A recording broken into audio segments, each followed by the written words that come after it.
All right. Hello, world. Diamonds are forever, human composting, and a case of grand theft auto. That's $1 billion right there.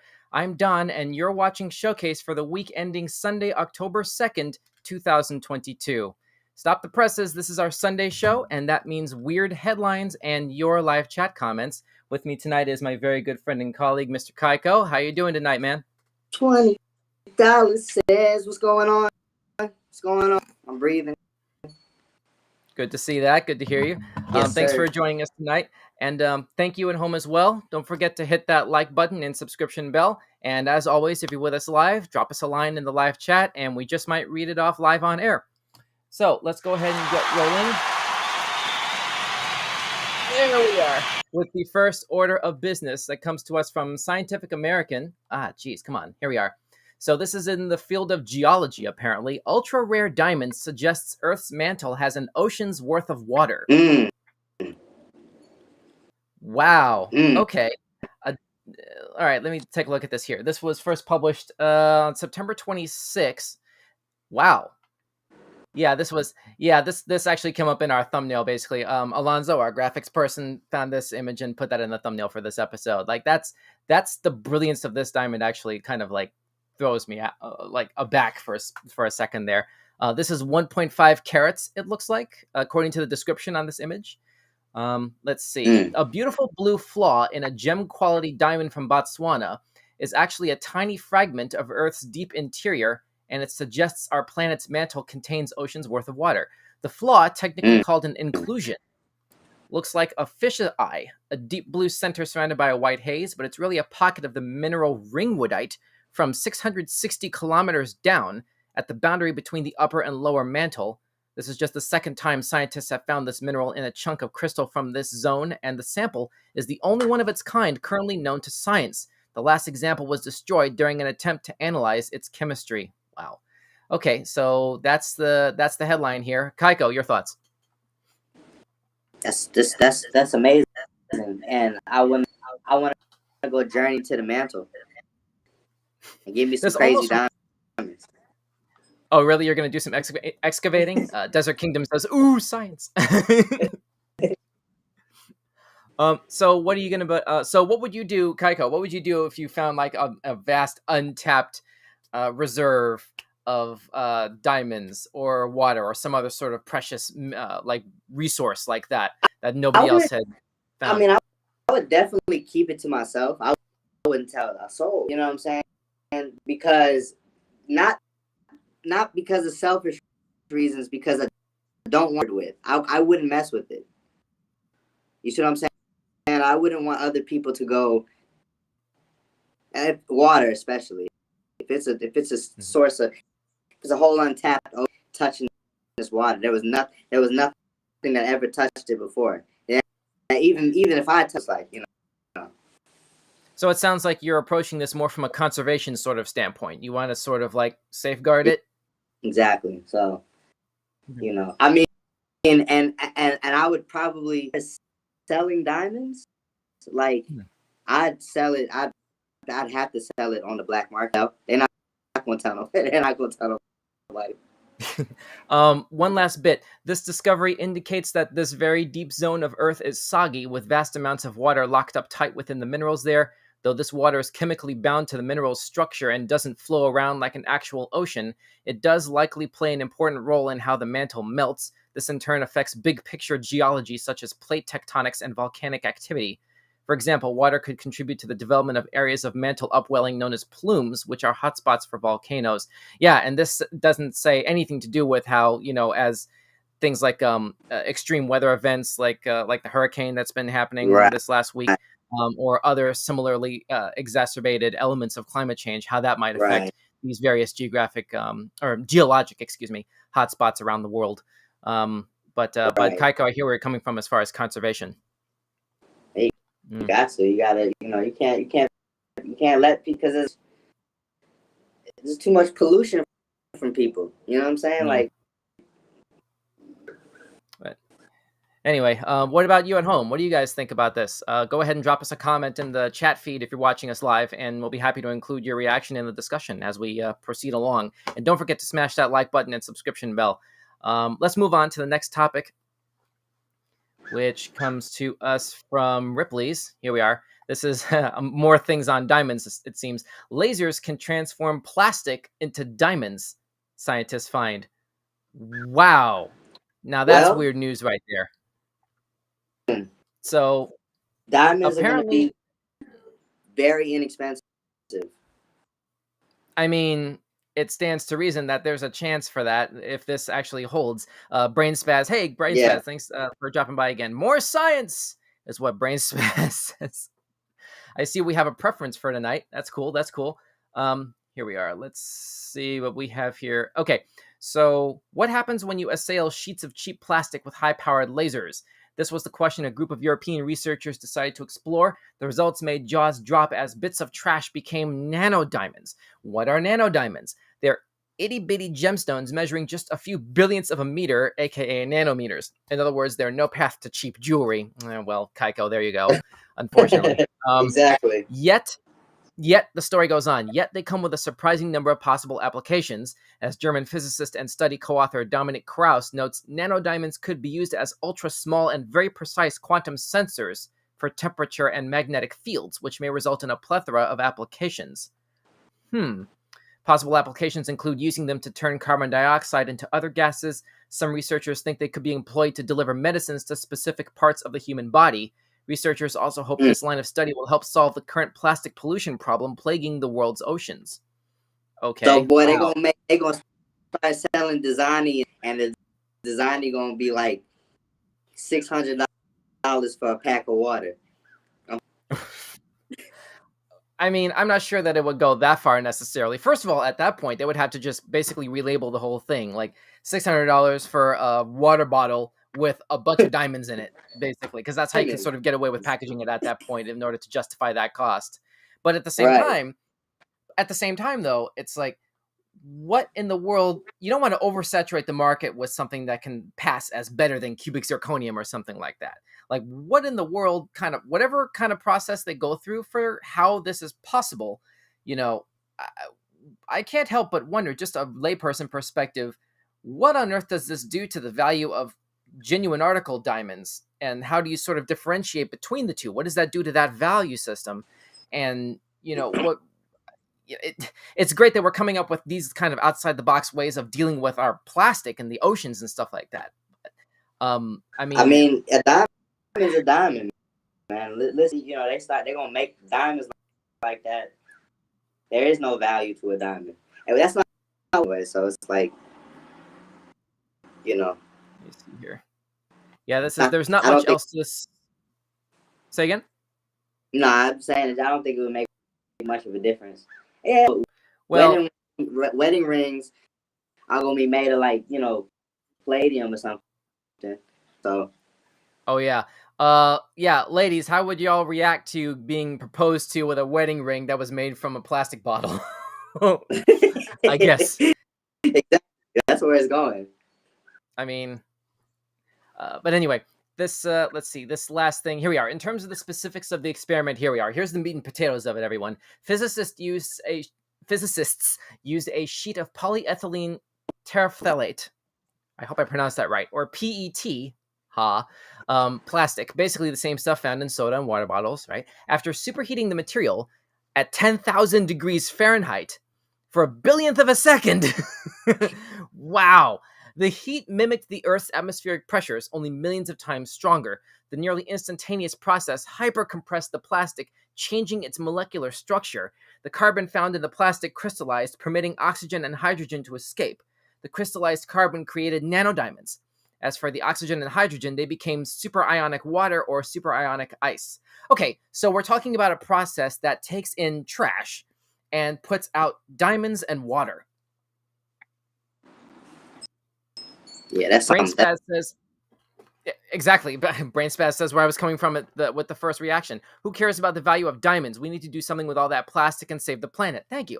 Non-wealthy people would be happy wearing laser-made diamonds. It's the thought that counts. Yeah, I mean, one would think. Goodness, I would think that we would all sort of arrive at a good conclusion as far as whether or not to support this research. I like this research. I'm just going to give a thumbs up to this this story, even though that's a distinction normally reserved for trailer reactions. But I don't know. That's just my first response to this. This is good research that seems poised to solve a lot of our pollution problems. Kaiko, I guess, would you agree? I would agree. All I'm saying is I like rubies, so I ain't even in this. What'd you say? You said rubies? Red rubies? Yeah, I do. See, I get rubies and sapphires. I thought you said rupees. I thought you were making reference to like a Zelda game or something. Listen, a rupee is a ruby and a sapphire together. So we all in the same frame of mindset. Wait, is this canon? Is that what it is in the Zelda games? No. Oh. Okay. I don't know. See, I asked because, like, look, total layperson perspective, I don't play any of the Zelda games, so I have to ask these questions of a Nintendo person like you. So there you go. I'm talking straight out my booty. That ain't. Fair enough. Well, appreciate the honesty. Anyway, let's go ahead and move on. Thanks so much for watching, those of you at home, and checking us out on YouTube, Facebook, Twitch, and Twitter. Don't forget to smash that like button and subscription bell if you haven't already. And as always, those of you who are with us live, drop us a line in the live chat, and we just might read it off on the air as we move on to our next topic, which comes to us from UPI. First published September 27, robot runs 100 meters in 24.73 seconds and breaks a world record. Okay, this is... Are you kidding me right now? This is a world record breaking sprinting robot, it looks like. This looks like something Elon Musk sort of scribbled on a cocktail napkin and it just found its way through an assembly process. Kaiko, what do you think about this? Listen, they said they was about to make the police. Nobody's out running the police. Wait, they're about to make the what? Say that again? Hold on, back up. They're about to make what? They're about to make the police robots. They at some point, listen, the police force is going to be all robots. Well, and then that you can have with a robot police officer. I wouldn't go so far as to draw that conclusion necessarily. Well, I mean, I hear on what? Well, I mean, that seems like an awful lot of, I guess, public trust to convey to Sonny. I don't know if you remember the movie I, Robot. That seems like a lot of public trust that would have to be required in order to employ robots in the context of law enforcement or like some sort of. They doing it in Dubai. They got robotic stuff going. So I'm saying they gonna start implementing this track running robot in the police robot. We're gonna outrun them. Desert Kingdom says, pretty scary if that's after you. Yeah, I definitely would agree. That's some nightmare fuel right there. Kaiko, you want to take this comment? Sure, it's causing friction with the air. It's all legs. That's what I'm saying. It's put this technology into these enforcement robots, and not even put it in. They're gonna put it in like army and start implementing this in the army and stuff. And nobody's gonna be able to beat these robots. These robots are gonna run you down. Yeah, I'm really curious, like how that's going to actually how that's going to work itself out in terms of whatever sort of like the testing protocols would have to be in order for something like this to be effective in all these kinds of like law enforcement or like you're about to say like military applications and stuff. Elder Scrolls Infinite says new weapons for war. Yep, there you go. Like, that's what I'm saying. As I was saying it.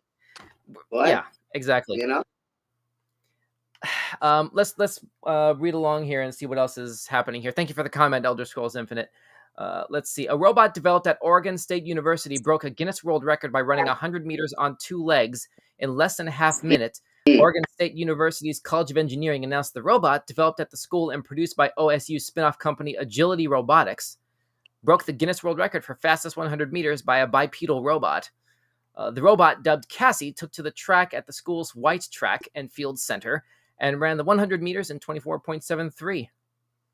The development team said Cassie is the first bipedal robot to use machine learning to control a running gait on outdoor terrain. Kaiko, go ahead.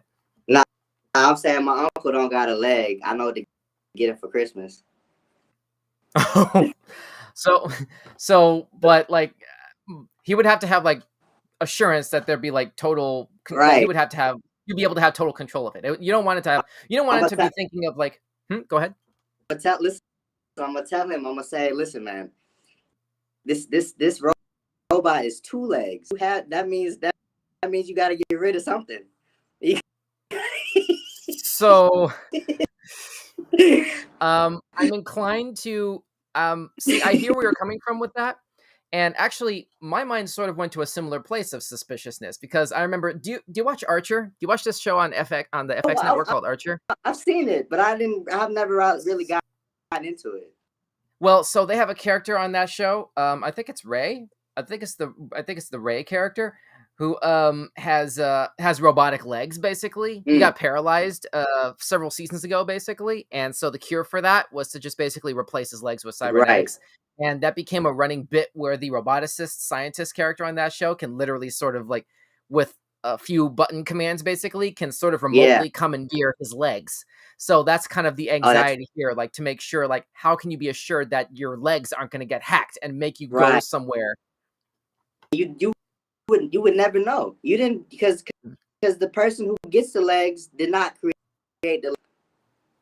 Mm-hmm. If somebody has remote, attachment, that's scary. Yeah, honestly, it is. I'll tell you what. Anyway.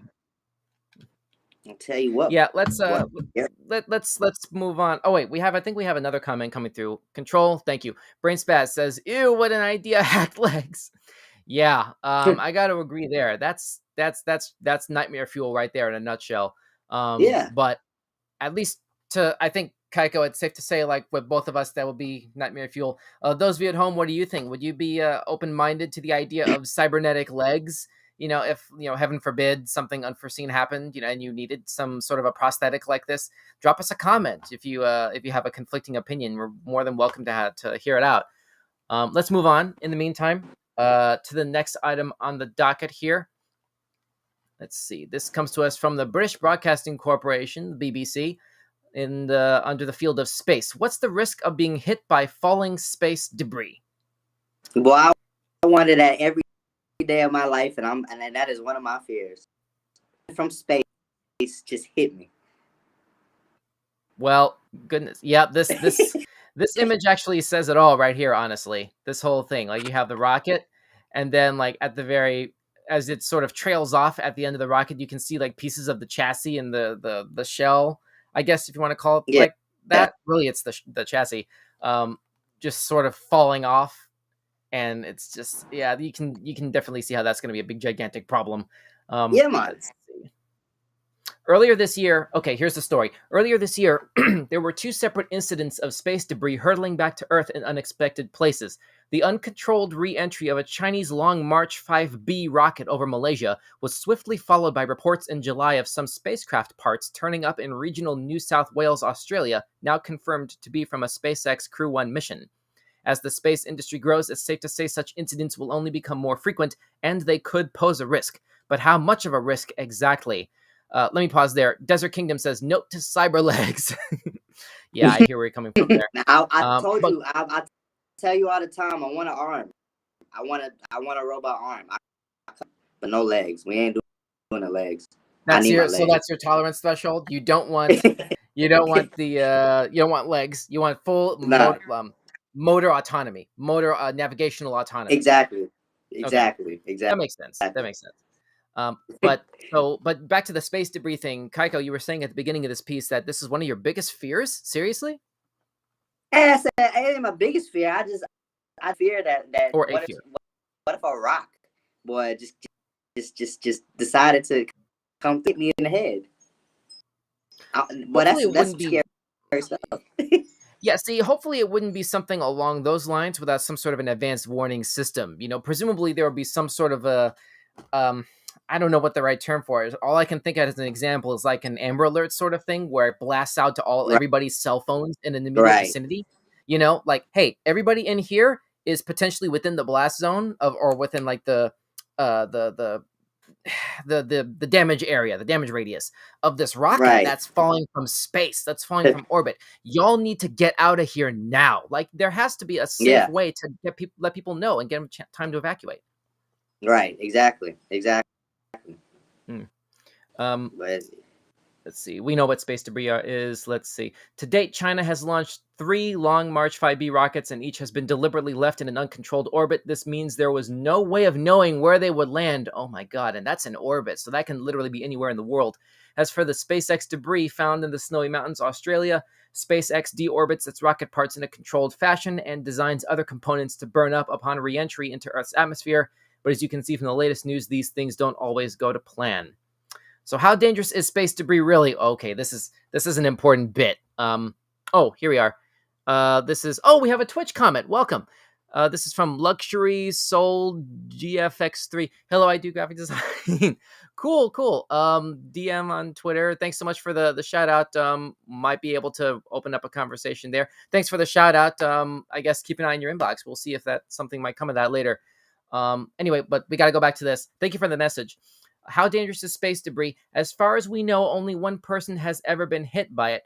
Lottie Williams, a resident of Tulsa in Oklahoma, was struck harmlessly in the shoulder by a piece in 1997. Oh my God, that makes my shoulder hurt just reading that. And this is a bad shoulder for me. So it's like, It was about the size of her hand and thought to have come from a Delta II rocket. She picked it up, took it home, and reported it to authorities the next day. However, with more and more objects going into space and coming back down, the chances of someone or something being struck are increasing. This is especially true of large, uncontrolled objects such as the Long March 5B. Oh my goodness, look at the size of this debris. Wow. Imagine getting hit with something like this. Exactly. That's what I'm saying. That's a real fear to have. You could like put stuff underneath that and make a tent. Like, or a canopy, you know what I mean? To camp out under. Right. That's a roof. Holy crap. That's amazing. That's and in a terrifying sense of the term, to be clear. Like that's terrifying. Right. The idea of something like that hitting anywhere at any time. That's let me see. Apparently there are many different estimates of the chances of space debris hitting someone, but most are the 1 in 10,000 range. This is the chance of any person being hit anywhere in the world. However, the chances of a particular person being hit, such as you or me, is in the order of 1 in a trillion. Okay, so at least it's a statistical impossibility, Kaiko. So you can at least rest easy in that sense. I mean, listen, I might win the lottery. But it's mathematically 1 in a trillion. It's not, anecdotally 1 in a trillion. Like we think of winning the lottery as, there are scratchers with better odds than that. Differentiated that though. That's okay. Yeah. So, but anyway, hey, but at least this means that you have a mathematically, statistically better chance of winning the lottery than being killed by orbit hitting you from space, by debris hitting you from orbit. So exactly. There you go. Let's go ahead and move on to the next item on the docket. Thanks so much for watching Weird News right here on Weekend Showcase, streaming live on YouTube, Facebook, Twitch, and Twitter. And thank you for smashing that like button and notification bell. Don't forget to send us a live chat if you're watching along with us live, and we just might read off your comment live on air. Let's move on to another UPI item. This is published September 26. Red Squirrel shuts down Scottish bakery for 2 days. Okay, I guess. What? I guess this is what Rocky has been doing in his spare time away from Bullwinkle. I suppose a bakery in Scotland has been closed for 2 days due to the presence of an unusual burglar, a protected red squirrel. Okay, there you go. Also, to be fair, Rocky was gray, so I can't really. That joke only goes but so far, but y'all know where I was coming from with it anyway. The Greg's Bakery in Pitlochry. Pitlochry? That's my best Scottish accent right now. Sorry, that's the best I can do. Was closed. Was closed Sunday after a red squirrel was found living in the roof the previous day, and the squirrel was photographed through a window wandering around the closed business. Brain Spaz says, "Ha ha, cute squirrel." Is a cute squirrel. Yeah. The bakery remained closed Monday after initial attempts to safely extract the squirrel were unsuccessful. The Scottish SPCA confirmed it was contacted about the squirrel Saturday. A representative told the BBC, quote, "As the squirrel was very high up in the rafters, we advised the member of the public to leave and exit for the squirrel in the hope the animal would come down of their own accord. Unfortunately, that hasn't been the case, and a member of our animal rescue team is now in the process of trying to gain access to the shop to assess the situation.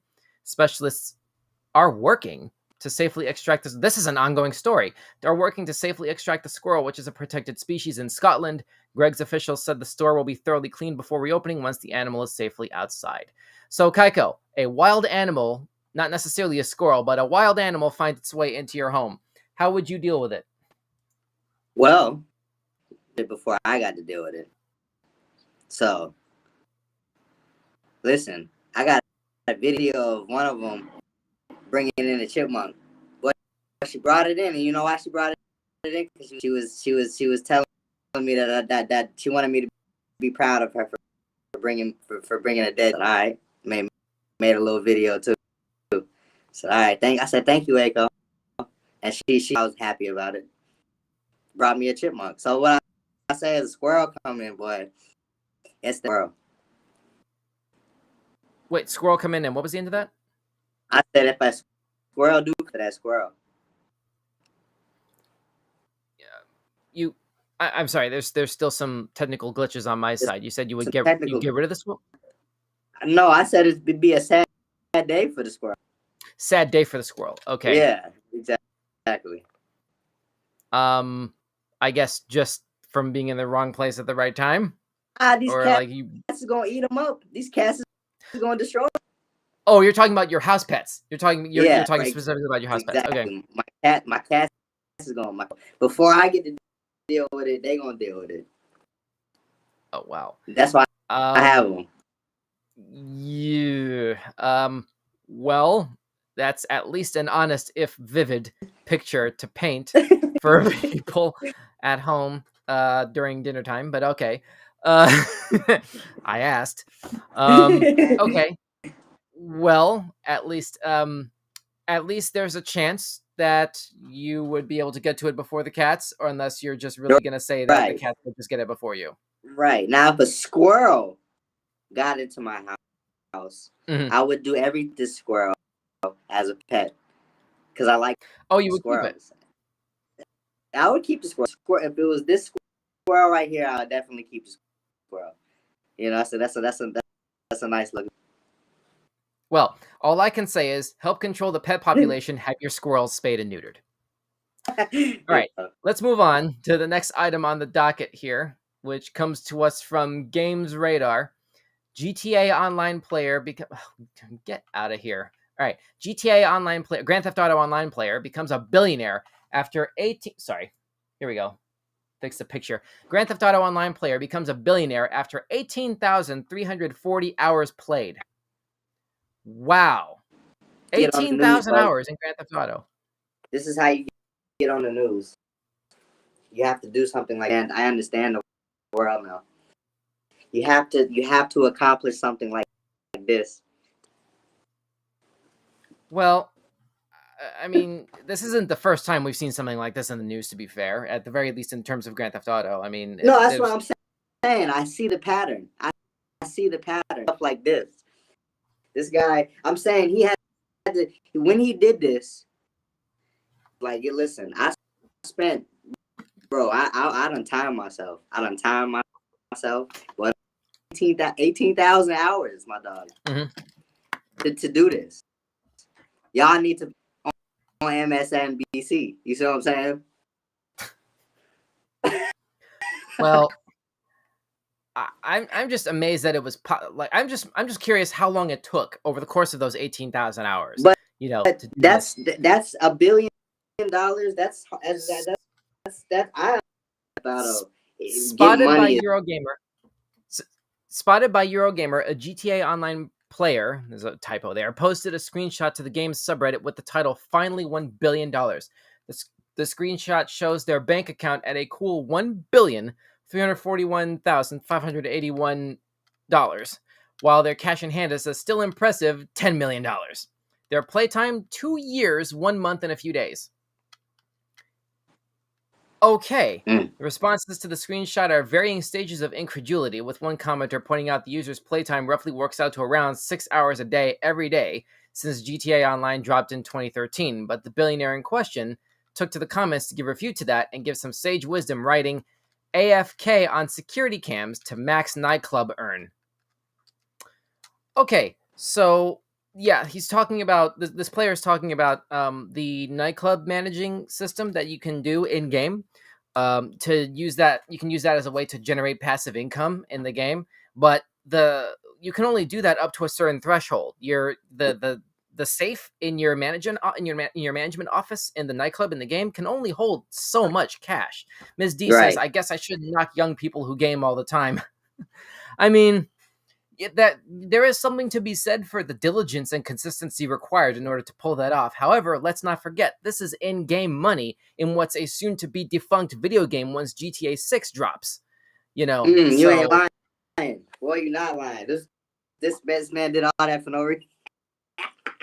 Well, that being said, hold on. That being said, that being said, we don't have any word from Rockstar yet as far as how GTA 5 and like GTA Online is going to be affected by the existence of GTA 6. You know, are they going to just completely shut down all of online by that point? Or are you going to have anything from the online component that you've been working on, that some of us have been working on pretty much from day one? I personally have had my copy of GTA 5 since launch of that game. And it's like, holy crap, the idea of having to just basically give all of that up in the interest of moving forward. I would hope that there's going to be some of that, some carryover at the very least in terms of your money that you have banked at the time that you migrate your character over. Sort of in the same sense that when you migrate from the PS3 and Xbox 360 versions up to what is now last gen, the PS4 and Xbox One versions, you could migrate your character over, you know, your properties and your money and stuff like that.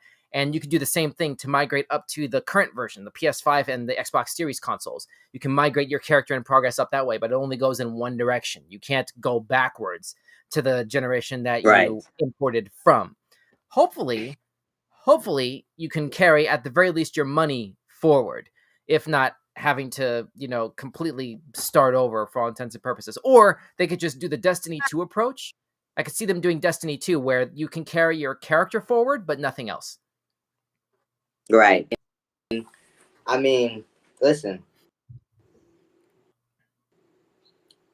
All he needs to do is put that same energy into this next, put it into real life, so he can make himself a real $1 billion. Because I made a. Is he the first person that made $1 billion on this game?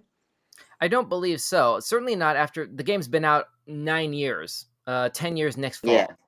So in all that time, and it took this guy supposedly 2 years to amass this amount, it only stands to reason that somebody else had been able to do that first. Desert Kingdom says, what? That's over 8 years of 40-hour work weeks, 6 hours per day since 2013. I suppose it's something to do. Hey, listen. But that's if you don't believe what this person just said was their work ethic, basically, and how much time it took them over the course of this last 2 years that they claimed. You know, like if you break it down mathematically, yeah, that's what it might work out to, but that's only if that turned out to be the case. I'm sure it is possible that people are out there with that kind of time on their hands. Kaiko, go ahead. Sorry to cut you off. Cut me off. I was listening to what you were saying. Oh, okay. Well, let's see. This is. Let's see. Hang on a second. Okay, so here's a paragraph. This is a popular GTA Online trick to make money without having to do any proper work, which is arguably what plenty of real-life billionaires do anyway. The referencing the nightclub, clearing out the nightclub periodically, the office safe in there. Players will sit at a desk in their nightclub and watch the security camera for hours in game, sometimes even adjusting their console settings so that their Xbox or PlayStation doesn't shut off or go idle. That means that it's highly unlikely the GTA Online billionaire actively played all those 18,340 recorded hours. Yeah. Let's see. If you also want to get on the billionaire game, you'll want to find your GTA Online nightclub safe in order to collect your earnings and run a damn good nightclub in order to maximize profit. Yeah, that's presuming you have. Don't forget, it's not just about having the nightclub. You also have to have it sort of set up with all these different warehouse upgrades and personnel upgrades that you would need to have in place to generate that income. Not to mention, you can set it up in a certain way that that actually directly influences the rate at which you generate money. You can do missions in there to sort of boost the popularity of your nightclub. You can fluctuate, increase the amount of the door charge that you're Right. charging the NPC characters to pay you to hang out at your nightclub. You can increase the door charge for them, which all that money comes to you. So you can influence it that way too. Ms. D says, I know a couple older gaming addicts too. Hey, if it could possibly make them wealthy, more power to them. I couldn't do that much gaming though, ever. Yeah, but here again, it sort of goes back to what is wealthy. Go ahead, Kaiko. Sorry.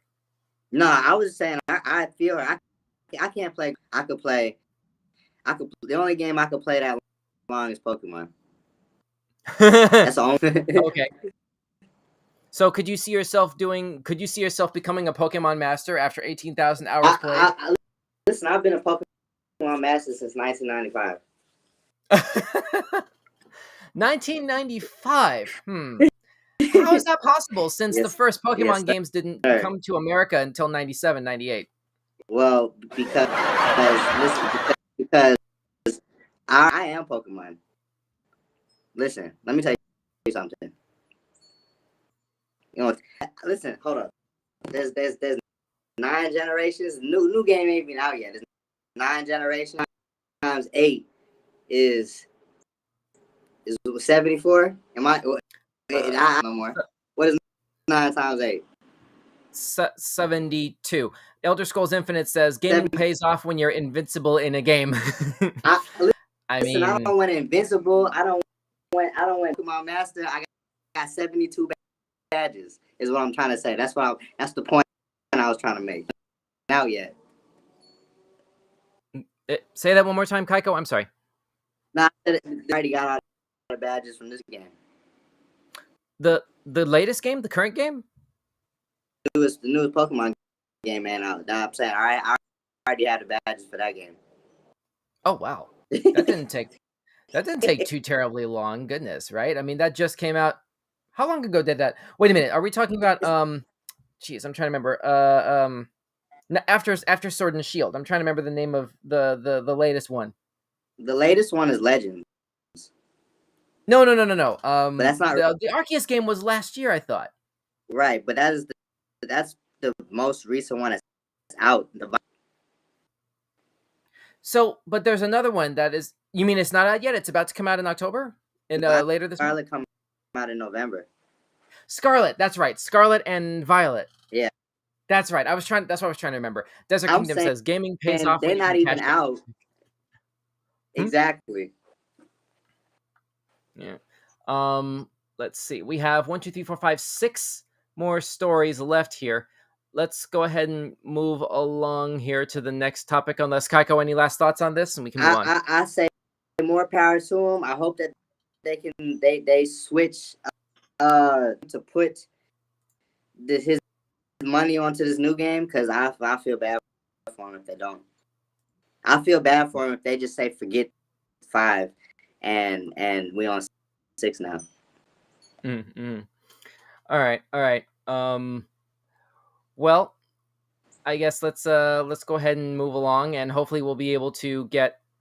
I already said this comment. Desert Kingdom says gaming pays off when you can cash your paycheck.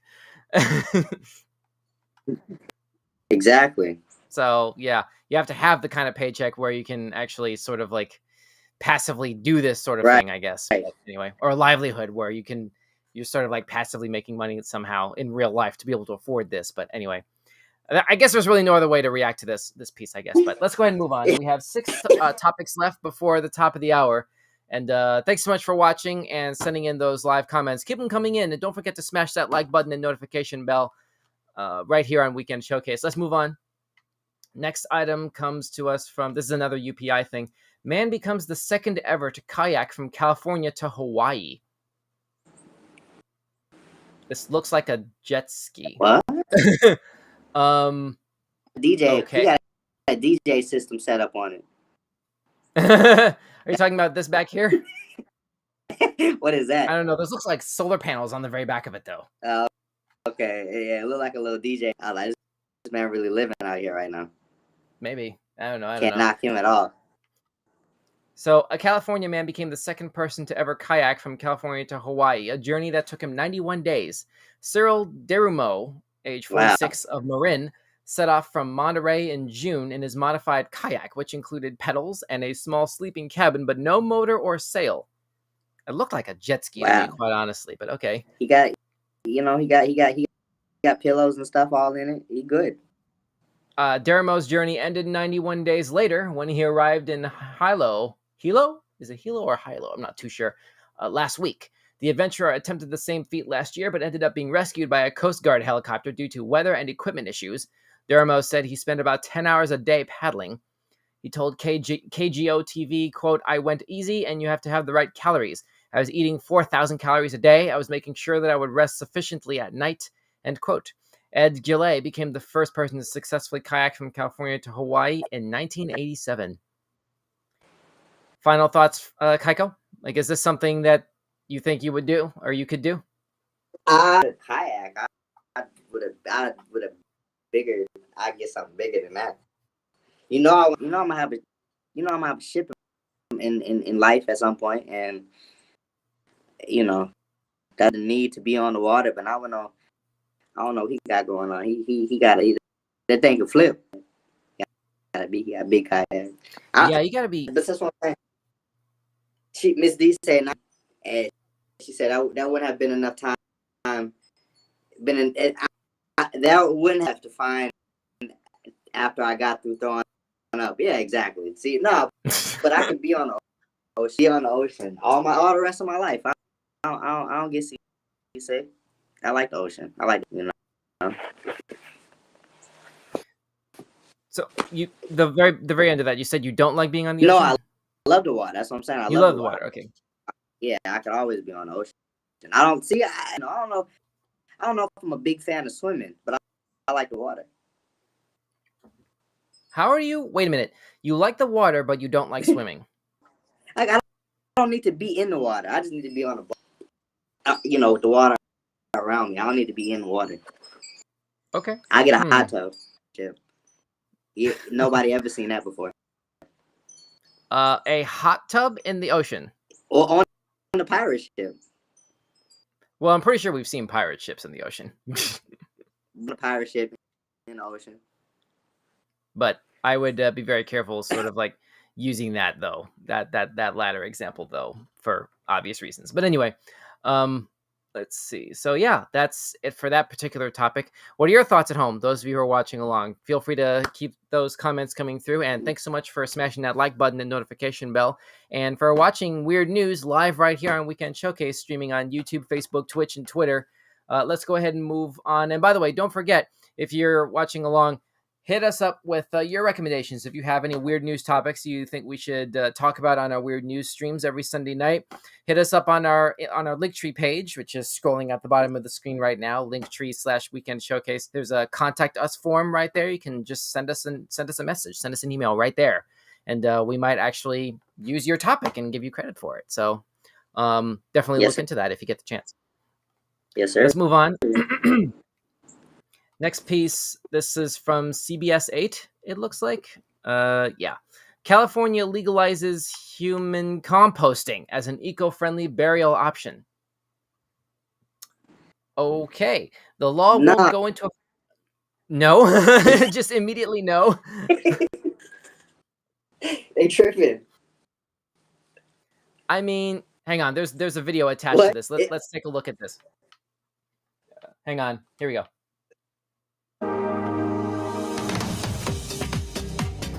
Californians will now have a more eco-friendly burial option. The state joins 4 others in the country that offer human composting as an end-of-life burial option. CBS 8's Senator Ronnie has more on how much greener the alternative is in this Earth 8 report. End-of-life care isn't an easy conversation for many, but California lawmakers think that could change for those seeking a greener option with the passage of Assembly Bill 351. This cycle of returning back to Earth is nothing new. Assemblywoman Cristina Garcia drafted the bill that paves the way for human composting, also known as natural organic reduction. The process involves placing the body in a vessel filled with soil, allowing it to break down naturally over 60 days into a nutrient-dense soil that can then be returned to families. Hey, listen. Compost and soil that we're talking. Eco-friendly I won't stop burial you. option. Our state joins 4. Oh shoot. Sorry. Go ahead. Nah, I'm saying I won't stop him, but listen, I don't bury me like that. Boy, you better. So you definitely don't want this to. You don't want your family to be doing this with your remains when you die. No, sir. They gonna put me in a sarcophagus. I'm a die a pharaoh. You want to be buried in a sarcophagus? Seriously? Yeah, But, dude, wow, you can't take it with you though. The real pharaohs never got that message. No, that's okay. That's not my legacy. Will continue though. Okay. Are we gonna have to? Are we? Is your family supposed to sort of like put a pyramid on top of you at that point? We going with it. A sphinx. I want a sphinx. I want to be in the sphinx. You want a sphinx? Oh God! Now I'm imagining like you like with like a sphinx head, like your face on like an Egyptian sphinx. You know what I mean? That's exactly what we're going with. Yes, sir. Desert Kingdom says human composting. I guess it's just manure. Ooh. Yeah. But thank you. Can we get the rim shot control? Thank you. Ms. D says, that's interesting. Well, no having to garden, urn, or bury it, but flowers or plants nourished by human soil. Sounds like a sci-fi movie. I mean, yeah, if you believe in reincarnation, I mean, it stands to reason that the first thing that would happen is, I guess, your remains just sort of filtering directly into this plant that's sprung to life from your remains. I mean, it stands to reason that there might be something there if you're into that thought space. I don't know, but that's scary.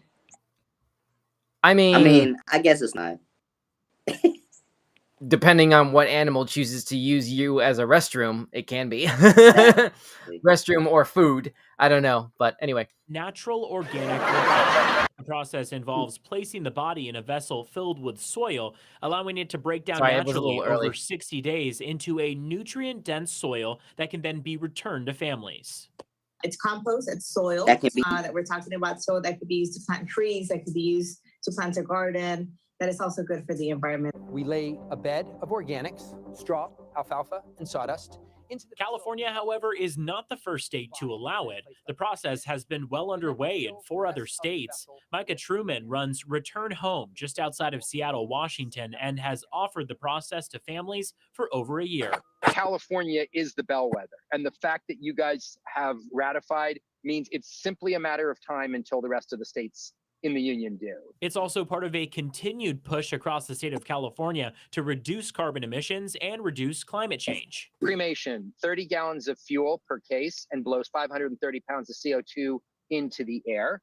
Last time I checked, all of us are going to die. So we literally have developed a system that is... I mean... He did say I that. hear where he's coming from, but oh man, I wouldn't phrase it that way. Right. Last time I checked, we're all doomed. So we've got we've got a plan for your remains. Rest assured, we got you, or rather, we got your corpse. It's like, I mean, if you're gonna publicize something like this in that way, I mean, I guess at the very start of Halloween month is when you do that. Ms. D says human compost. Yeah. Ms. D says human compost. I don't know. Okay. More earth friendly than cremation. Yeah. Evidently, given what he just said. Yeah. Man, I don't know. I could see the importance in doing this. We don't need to play the whole video, but the link to this page is listed in the description on this video on YouTube. If you want to go ahead and do more research into this. I could see myself doing this. Kaiko, you still there? You still hear me? Yeah, I still hear you. We lost your picture. Oh yeah, that's cold.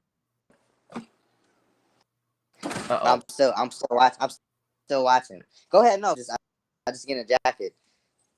Okay. Oh, you manually turned off the camera. Okay. Well, all right. Exactly. Well, anyway, that's basically all that I had to say about that. Basically, Kaiko, I guess you don't have anything else on this topic. We can move on. I'm all like I said at the beginning. Do not bury me. Okay.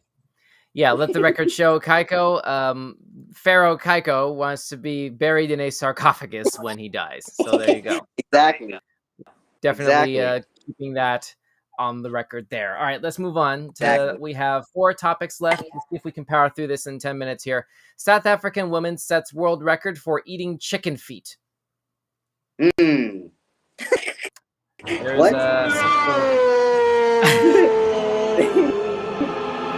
what? So we have we have some sort of media attached to this, but it doesn't seem to be able to load right on this browser. But like I just said a moment ago, all of our topics that we cover here on Weird News, they're listed in the description down below on YouTube or just above if you're on the Facebook feed.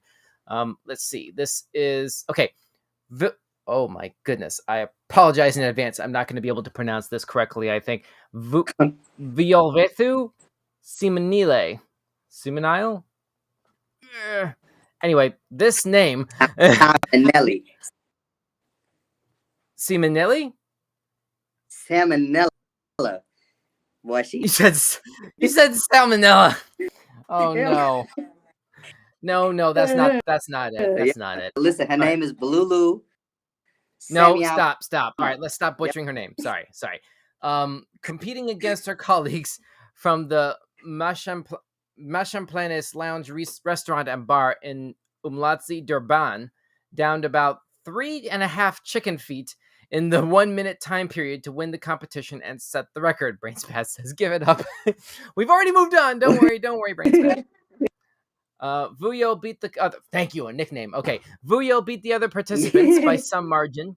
She was the most unassuming and quiet of all participants, so it was really touching to see her achieve this title. Guinness World Records official adjudicator Sophia Greenacre said in a news release, the record attempt was filmed for Stumbo Record Breakers, an e-TV show that celebrates the unusual accomplishments and talents of South Africans. Okay. Kaiko, would you ever eat chicken foot? I've had chicken foot. I like chicken foot. Really? Chicken so let me good. guess, it tastes like chicken? You know, yeah, I guess. It is chicken, so. I mean, stands to reason. Anyway, it's good in stew. You know what I'm saying? You can paint the toenails if you want. You know, you can hang it up for Halloween decoration. Man, good. All right, let's move on. Let's move on. We have 3 more topics to go through here. Thank you. Congratulations, Vuyo, on the world record. This next topic is from Huffington Post. Over 1,500 Virginia residents left without power because of a rat. What? Wow. Residents in one Northern Virginia community were left rattled after a rodent wiped out their power on Friday. Over 1,500 residents in the Tysons, Virginia area experienced the outage at night, according to WUSA TV. Peggy Fox, a spokesperson for Dominion Energy in Northern Virginia, revealed the cause of the outage on Twitter, a pesky little curious critter. Fox wrote that the outage was due to a rat that infiltrated a piece of equipment and caused an outage that left 1,588 customers in the dark. The outage was resolved after just over an hour. That's positive. Twitter users joked about the outage and the rat's involvement on Saturday. The Power of Splinter from at Antoine Burton 10. That's a nice little shout out to the Teenage Mutant Ninja Turtles there. This is at D. Himbirtonis. Clearly, cats are needed to combat this power outage. I told you. Mm-hmm. I told you from the squirrel. That's why I got the cats. I guess there you go. I guess you're fully protected then from exactly indigenous nearby rodents that might chew at your switch power cords or something like that. I don't know. Oh yeah. We don't need that. Perish the thought. Let's move on. Next one. This is back to UPI. I think this and our last one, are both from UPI. Wildlife rescuers remove peanut butter jar from a raccoon's head. I wish we had a picture for this, but some of these things just don't render, unfortunately. We're working on a way to deal with that. What's wrong with that?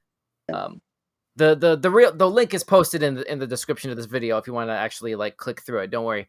But let's see. Animal rescuers in Massachusetts assisted a raccoon spotted wandering with a peanut butter jar stuck over its head. The Cape Wildlife Center and Barnstable said in a Facebook post that a rescue team dispatched to help the raccoon that was initially able to contain the animal, but it soon escaped and fled into the woods. Hang on, let me take a look at this and see if that maybe can be pulled up that way. Here we go. Okay. Here's images. Okay, here it is. Wow, there it is. You can see the raccoon with the jar on its head. I wasn't sure I'd be able to pull this up, quite frankly. But there's the raccoon. And there it is with the jar over its head, I guess. How in the world did that happen? Because he was trying to get whatever was in the jar. He wanted fun, and they ruined his fun. He was having fun with that jar on his head. All I can say is choosy wild animals choose Jif, I guess. Oh, is that what it is? I don't Jif know. Peanut butter? I don't know for sure. Shout out to Jif. Well, I mean, for the purposes of the joke, yeah, sure, but yeah. But anyway, apparently the raccoon was helped out of that, so that's a positive. It's funny. Well, let's go ahead and move on. We have one last topic, and then we got to do dad joke of the day and shut this thing down here. Daredevils walk slackline over active volcano for Guinness World Record. Whoa, that's new. Video unavailable. This video is no longer available because the YouTube account associated with this video has been terminated. Wow. And you see, kids, this is what happens when you do too many unauthorized like postings and stuff that you shouldn't, or whatever was the root cause that sort of like put whatever account this was at risk of being terminated. I don't know what that is. I have nothing to do with that. But let's see. Rafael Bredi of Brazil and Alexander Schultz earned the Guinness World Record for longest slackline walk over an active volcano when they walked 856 feet across a line suspended 137 feet over the crater of Mount Yasur, a stratovolcano on Tanna Island in Vanuatu. Wow. Slacklining is similar to tightrope walking, but uses a cable or polyester belt instead of a taut cord or rope. As though that's safer. As though walking across a belt is safer than walking across a rope above, like hundreds of feet above an active volcano instead of like pavement. What? Kaiko, what do you think? Like where? Where? Say again? No, I'm saying, like, what's your preference of comparison there? Yeah, all I know is that this strikes me as exactly as, if not more dangerous, just because it's a volcano. I wouldn't do it. I wouldn't do it. Really? But I wouldn't do it. Would you do it for a Scooby snack? I'd do it for a Klondike bar. There you go. Oh man, yeah, exactly. God, what wouldn't we do? What wouldn't we do for Klondike bars? Really? At least while we can, until that thing gets discontinued, like the Choco Taco. Brain Spaz says, "Are they crazy over an active volcano? Somebody needs therapy." I'm telling you. Yeah. Wow. I'm trying to remember. Wait a minute. Didn't they undiscontinue the Choco Taco? Yeah, because I seen that in the store. They have it. They had it at Six Flags the first time, and I think that was after they so-called discontinued it. Really? Yeah, I think so. Google is still describing it in past tense. Look at that. Choco Taco was. I ate a Choco Taco. Choco Taco is not quite dead yet, according to CNN. Hang on. I'm not dead. I'm not good. Come on. I eat. So Klondike tweeted at a despondent fan a couple months ago. This is from CNN back in August. After Klondike confirmed that Choco Taco was getting chopped, people mourned the product online. Some tossed out ideas for how to bring it back. Reddit co-founder Alexis Ohanian tweeted, "I'd like to buy the rights to your Choco Taco and keep it from melting away from future generations' childhoods." Okay, I guess sure. Leave it to Serena Williams' husband. Sure. Senator Chris Murphy joked that he was planning to introduce legislation to invoke the Defense Production Act to mandate the continued manufacture of Choco Tacos. The brand saw the outpouring of love for Choco Taco. There you go. The overwhelming support for Choco Taco has certainly made us reconsider our long-term plans, Klondike said in a statement. I'm still blown away by the Reddit guy stepping up like that. That's amazing. Right. I'm blown away by that. You know, I mean, clearly, hey, I mean, the guy knows how to make sound business decisions, I guess, is the only real takeaway from that. So, I mean, clearly, business and life decisions. Shoot, what can I say? Let's see. Any further thoughts on this, Kaiko?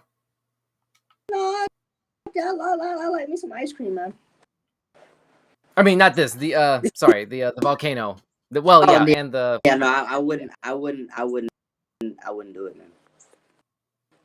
You wouldn't do it? No, man. Okay. Well, I don't blame you. I would not do it either. Right. And I'm gonna go ahead and I would give it a personal thumbs down. That's I'm with you on that. No, I'm with you on that. Yeah, definitely. I'm with you on that. Anyway, all right. That basically ends our list of topics for the night here, as far as weird news topics. That was it? Sorry, go ahead, Kaiko. We had 4 more. No, that was it. That was our last one for the week. Basically, we got a little sidetracked with the Choco Taco one, but yeah. But anyway, we do have a couple last things to get to. One of which is dad joke of the day. So, are we ready for some cringe? Bring it on. Bring it on. Okay, here we are. I'm trying to find a good one here. Okay, how about this? I asked my date to meet me at the gym, but she never showed up. I guess the two of us aren't going to work out.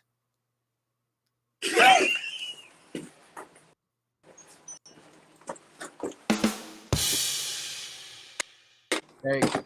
Oh no, not the net again. No. For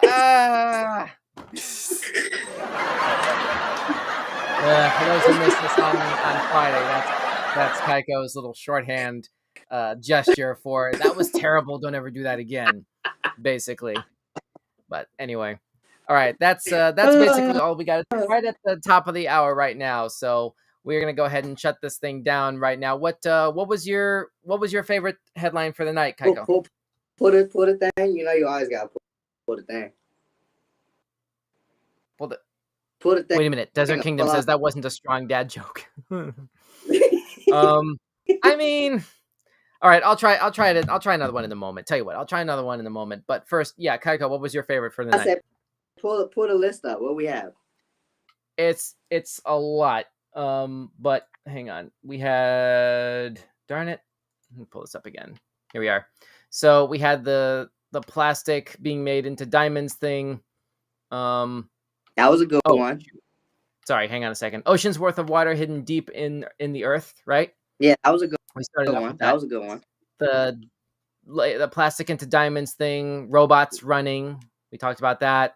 What happens to space debris when it returns to Earth? This thing. Let's see. That squirrel shutting down a bakery. GTA Online billionaire. Kayaker from California to Hawaii. Legalized human composting in California. Chicken feet eating. Rat causes power outage. Raccoon with a peanut butter jar over its head. And let's see. Where is it? Active volcano tightrope walkers. Or belt walkers, I guess. I have to give it to either robot legs or compost. Okay. So which one, if you had to say one specifically? Yeah, human compost. Human composting. Says squirrel. I was gonna say, but squirrel was in his own. Okay, fair enough. Yeah, I wouldn't give it to the squirrel one either. But all right, human composting is your favorite. My favorite for the week was definitely the diamonds being made from plastic, just for the raw ecological, climate rescuing implications of that story. I like that one a lot. Right. But those of you at home, what was yours? What was your favorite topic for the night? Drop a comment down below to continue the convo. Visit us at Weekend Showcase on all major social media platforms, or Linktree/Weekend Showcase, like in the description or in the crawl at the bottom of the screen, to see it all in one place. And hang on a second. Let's try one more time to pull up the dad jokes. One more time here. Let me try and find a different one. Let's see. All right, here we are. How about this? What do you call a line of men waiting to get haircuts? I don't know. What do you call a line of men waiting to get haircuts? I don't know. A barbecue.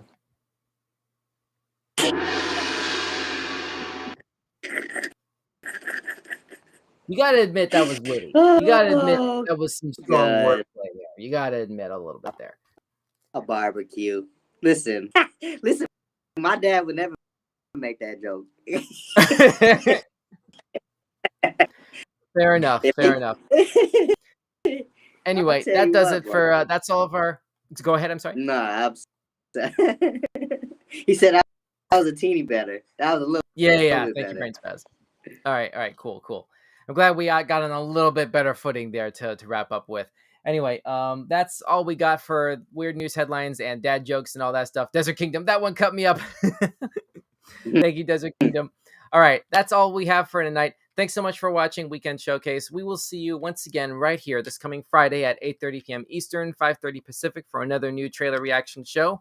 Hope to see you then. Kaiko, do you have anything to plug? I have nothing to plug, so I'll see y'all next time. All right, cool. All right, and everyone, be safe. Hope you had a great weekend. Showcase you later. I'm Don. Good night. Yes, sir. Yes, sir.